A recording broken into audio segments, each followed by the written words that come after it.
I got to tell you, I'm not actually as prepared as I'd like to be today. Matt called me a couple weeks ago and said, this is what I want you to talk about. So, oh, that's new, okay. And until this morning, this was going to be a much different presentation. So I'm not quite, I've got some slides, but first I just want to talk with you just a little bit. Truly, and this is not like this is not part of the presentation. I just want to chat to see if what you're feeling is kind of lines up with what I'm feeling. What I'm really trying to do is take my own temperature to make sure that what I'm kind of feeling about the industry is where you guys are at too, right? And I got to do a fly check because I was at September I was at Smart Credit, did my whole presentation with my fly down. So yeah, that's trauma. Danny was the only one that was like, hey, bro. So I'm really feeling a couple things. Like first and foremost, I don't know if you guys have seen this, but this is a really great time to be a CRO. Do you think that? You clap, think that? Yeah. Right. It is easier than ever to be a part of the CRO community and really dig in and network and learn from other people in our community. We've got awesome educational events like CreditCon here, Smart Credit Convention. I was just able to be one of the first speakers at the first CRC Expo in 7 years, right? That was right, yeah. Smart Credit does a lot of free events. My Free Score Now is putting on events and making sure that local ice sculpture artists are staying employed. So it was a joke, y'all, it's cool. It's cool. Technology is getting better, right? The tools that we have now didn't exist for any amount of money several years ago, right? We've got software companies here like Level Up Score that is out there. They have a booth, and they're making tools that make it virtually seamless to keep your clients for 3 to 4 times longer than you normally would, making you more money without having to market your ass off, right? And Trilogy, oh my God, if you haven't been to the Trilogy booth over there to see what they do, listen, I don't use the term game-changing often because it's gotten super watered down. Like, hey, how's that bacon? Game-changing, I know. The coffee you had out there, game-changing. But believe me when I tell you that what Trilogy has going on over there will shift the landscape of everything that we do. If you haven't seen it, you owe it to yourself to go see it. Technology is making things simpler and simpler for a CRO. I was at the CRC Expo, and they kept rolling out these changes and things that they were doing with their software, and I couldn't figure out for a second why the crowd wasn't actually excited. And it's because they don't actually know what is being solved for them because they haven't hit those problems yet. Right? When I got started back in the day, we had Active Campaign, Zapier, RingCentral, all those things. You have to cobble all this stuff together. WordPress, landing pages, automations, all of that. And they were rolling out stuff that solved all of that, and the people were like, meh, because they didn't have to bleed like that. Right? So it is a great time to be a CRO. Can you guys agree to that? It's a great time to be a CRO? Yeah. I also feel, maybe you guys feel this too, that it's a terrible time to be a CRO. Shut up, Jesse. We're not to the audience, the audience interaction portion of this yet. The scamming and the shady shit has gotten out of control. Lies and misrepresentations have become commonplace, so commonplace that not only do we don't know where we could go and get right information, but when we hear companies saying things that we know are factually untrue, it doesn't bother us, and we just chalk it up with the price of doing business. Credit sweepers are decimating the reputation of our industry.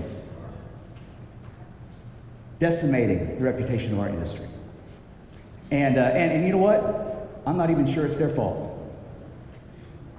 Somewhere they got convinced that there's no qualification necessary to fix someone's credit, right? They hop into it thinking it's super easy, and they may be trying to do everything right? They quit their jobs so they could go all in on helping people. They didn't wake up thinking, hey, I can't wait to start my company screwing people. They don't do that outside of Nevada. Sorry. Y'all get that in a second. Think about it. But that's not what they did. They started their company with the same reasons that we did. We wanted to help people, we wanted to make a difference, and we wanted to be able to make a living while we were doing it. Somewhere along the way, what they found out was that helping people repair their credit was a lot harder than it looks on YouTube.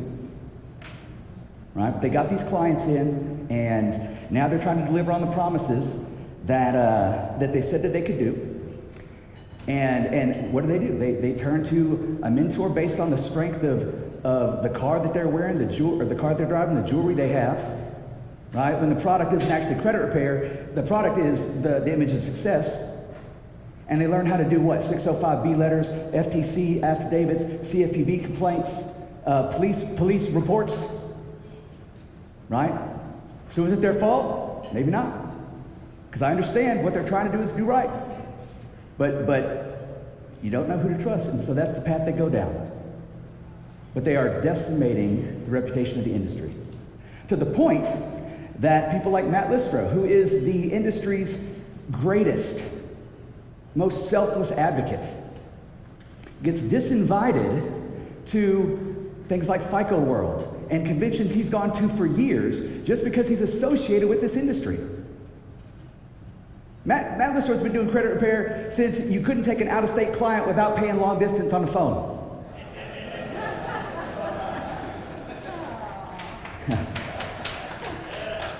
Some of y'all are like, there was long distance on the phone? Yeah. I had to Sprint MCA card. Yeah. So it is getting harder and harder to be a CRO and to do it right. Every interaction that the public has with a CRO is going to do one of two things. It's going to increase the reputation of the industry as a whole, or it's going to decrease the reputation of the industry as a whole. Okay, so that's what we're going to talk about. Carter, are my slides ready? Is it good? This is a simple question I want to start with. I'm never going to give Matt my presentation again because he kind of stole my opening right there and win his opening. But this is what I want to. We can start right here. What do you do? What do you do? If you walk into a room and it's got bankers, realtors, right, loan officers, counsel people, right, and they say, stand up and introduce yourself. What do you do? Because if you have to try to package it all up to make it say, oh, I help people get mortgages, right? If you're saying anything besides credit repair, then you're feeling what I'm talking about. You're feeling that the reputation of the industry as a whole is very difficult. It's very difficult. Right? So what I want to talk about is what it means to be a credit repair professional. We've gotten known for shortcuts instead of solutions. Right? For promises instead of the process, and for hacks and cheat codes instead of financial habits. And I tell you this, right, and please look me in the face when I say this. Right? Me telling you this, if you're doing any of these things, this is a compliment. Because what I'm telling you is I believe that you could do better. If you couldn't do better, I wouldn't care. You're doing the best you can. But you can do better. Right? We can do better. Okay, give yourself a round of applause if you think that you can do better. When trust is broken at the industry level, it's not just us that pays the price. It's not just us that pays the price. Who's got that drunk aunt at the barbecue that's going to give out all the tea? Right? Everyone hears about it. I know you know what I'm talking about. Everybody hears about it. Right? We all know it. The families that need our help, that need your help. The families that need your help. Steph, they need your help. Right? Ricardo, they need your help. The families that need your help, that need the help from the people in this room, they won't reach out. They will never make the call. Why? Because they're afraid.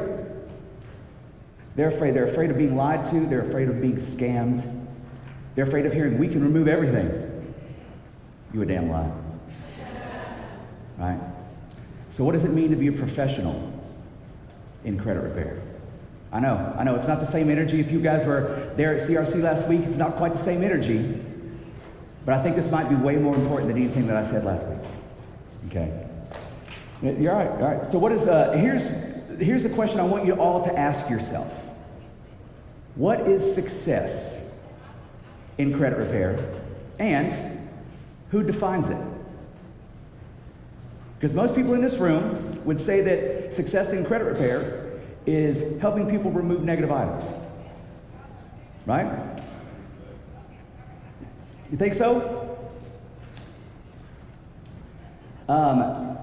If you think that's what success in credit repair is, then why do every one of your landing pages and websites talk about getting approved for homes, better credit cards, mortgages, things like that?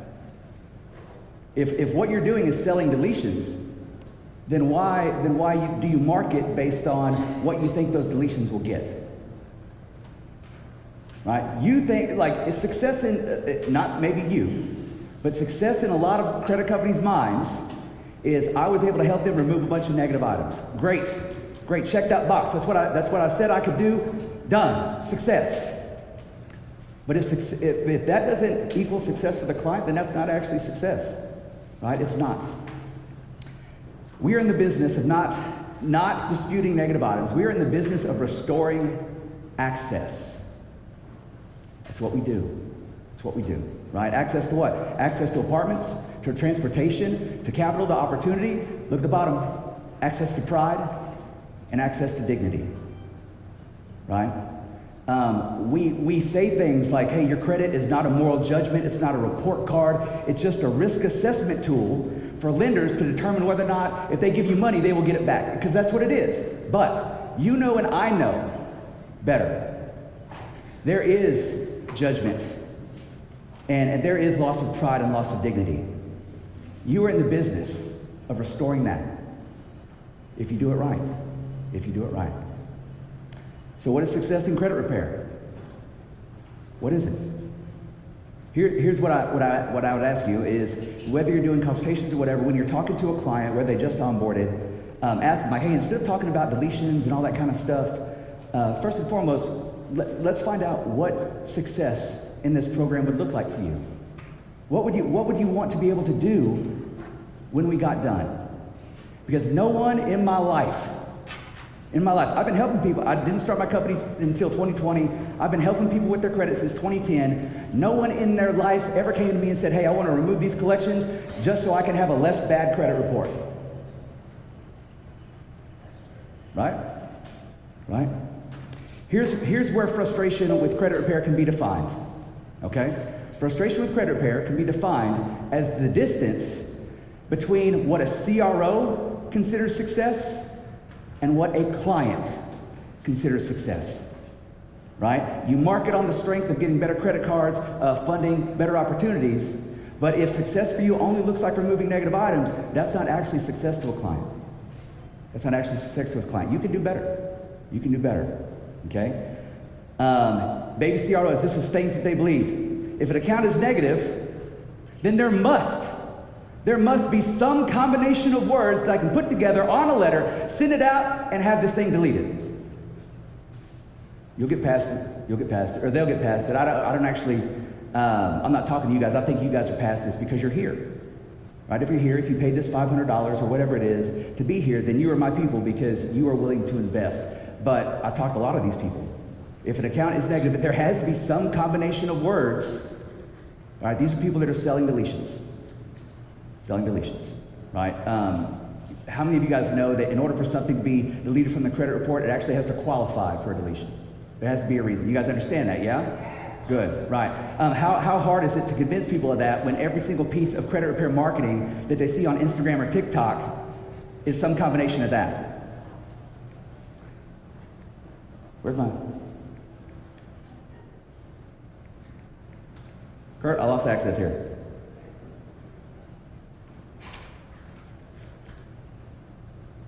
I'll pull up beside myself. Where's my phone? Uh-oh, yoink. Baby CRO. There is one superior method. Oh, this irritates crap out of me. What is it? Oh, it's factual disputing. It's pre-litigation. It's arbitration. It's litigation. There's one method that tackles it all. You a damn lie. You know better. And listen, the world we live in on social media really kind of, it's all about us versus them. My method versus this method. My mentorship versus this mentorship, all this kind of stuff. But the truth is that there are a million ways to skin a cat, right? But like my boy Edgar likes to say, if you only have a hammer, then every problem looks like a nail. If you only have a hammer, every problem looks like a nail. You got to do better. Arbitration works for some things. Litigation works for some things. Any lawyer in his right damn mind will tell you that not everything is negative, is suable. You have to do better. Not everything is factual. What about those Metro 2 idiots that think that those 16-page letters are the thing for everything? You know better. Metro 2 is a great tool. In the right hands, it's a scalpel, not a hammer, just like everything else. But people believe, hey, there's one superior method. There's not. There's not. I'll keep disputing until everything is deleted. Come on, y'all. Come on, y'all. And here's the reality. Here's the reality. It's I will keep disputing until they stop paying me. That's what's going on. I asked this question the other day in a group. When are you confident that you have exhausted all legal options for removal? And the answer I got from virtually everyone is when they stop paying me. That's when they're confident that you, and that's not how it works, man. And listen, I'm not gonna toot my company or anything like that. We dispute for maybe 6 rounds, because if there is a factor, procedural violation, Metro 2 violation, factual violation, whatever, that we can leverage to have something removed off the credit report, then we can find it and leverage it within that time frame. And if not, what it means is that error doesn't exist, and I don't like playing darts in the dark. Right, that's what you're doing. And what you're really doing is this. Really, credit repair is not a gym membership. How many of you had that gym membership? I just canceled Planet Fitness. I haven't been to Planet Fitness in 6 years. Yeah, but you know who doesn't care if I get results? Planet Fitness. Planet Fitness, like they don't even need to see you. They need to hear from you. Nothing. They're like, hey, your card number changed. What the hell? That's when, right?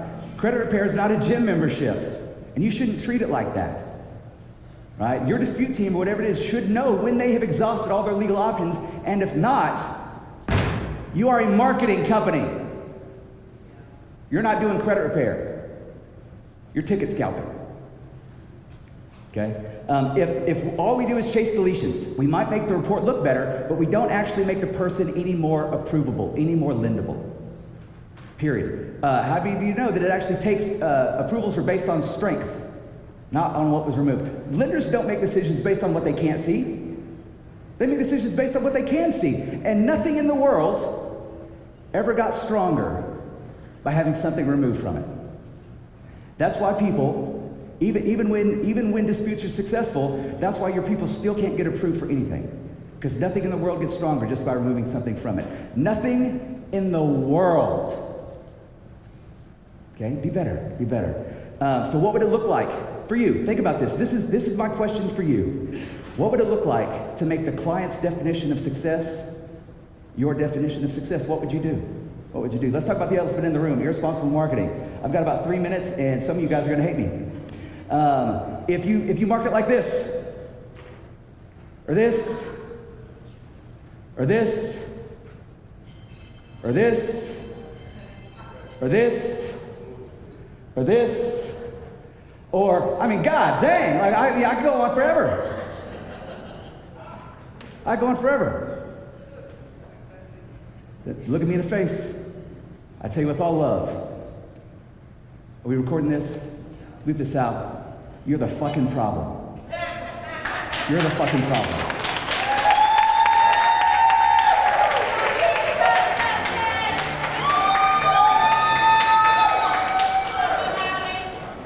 Chill out, bro. Hey, it sounds good, and it sells, and it is destroying our industry. It is destroying our industry. You selfish bastard. You're destroying. And listen, listen. You got a family, you got kids, make your money. Do it the right way. Stop destroying our industry. Or, you know where I'm at. You know where I'm at. I'm not hard to find. Okay. Clickbait marketing attracts clickbait clients that expect clickbait results. Period. And when you attract people with unrealistic expectations, you create clients with unrealistic expectations. And when you cannot deliver on those expectations, that experience spreads to that drunk at the party, at the barbecue. And then those people, because it goes out, and those people that need your help won't reach out. They won't reach out. They're getting screwed, not us. To their family, to their friends. So let's be honest for a second, right? And I know, right? How many of you have seen marketing and thought like, yeah, that's going to be an issue? Yeah. Right? But here's the line. How many of you had been tempted to say something that you knew would convert, even if it wasn't the full picture? That's the line. Do you believe we have an obligation to make sure that the words we are saying are clear in the exact way the normal consumer would interpret them? Yes. Yes, absolutely. Be better. 3 areas of focus. I'm going to run through this. Credit repair professionals drink water on stage. They tell the truth, even when it costs them the sale. Because you guys know as well as I do, not all money is good money. Right? If you take on that person, you know, is it qualified for your program? Right? You are getting a headache on a payment plan. That's what you're getting, headache on a payment plan. Right? Until they figure out that they aren't a fit and they quit. They focus on building. Right? One of the most important things that I did this year at CreditCon was convince Matt to put Edgar Cruz on stage. Because, right? Not just because he's my friend, not just because he's helped with my company, but because what he's going to talk about might be the single most important skill that you can have, which is actually helping your clients build credit from scratch. Because again, nothing gets stronger by removing anything from it. I tell everyone, hey, you want to be on stage? Shit, I'll put you on stage. But you better have something to say, like Edgar does. Because you come up here and whiff, and hey, we'll never talk again. They create independence, not dependence. Right? You need to be making sure that they do not need your services forever. Meaning that you actually have to teach them how to use credit. Right? You should not ever have returning customers. You should never have repeat business. And if you do, you're the problem. You're the problem. So that's what it means to be a credit repair professional. They're about to kick me off. God bless you. I love you.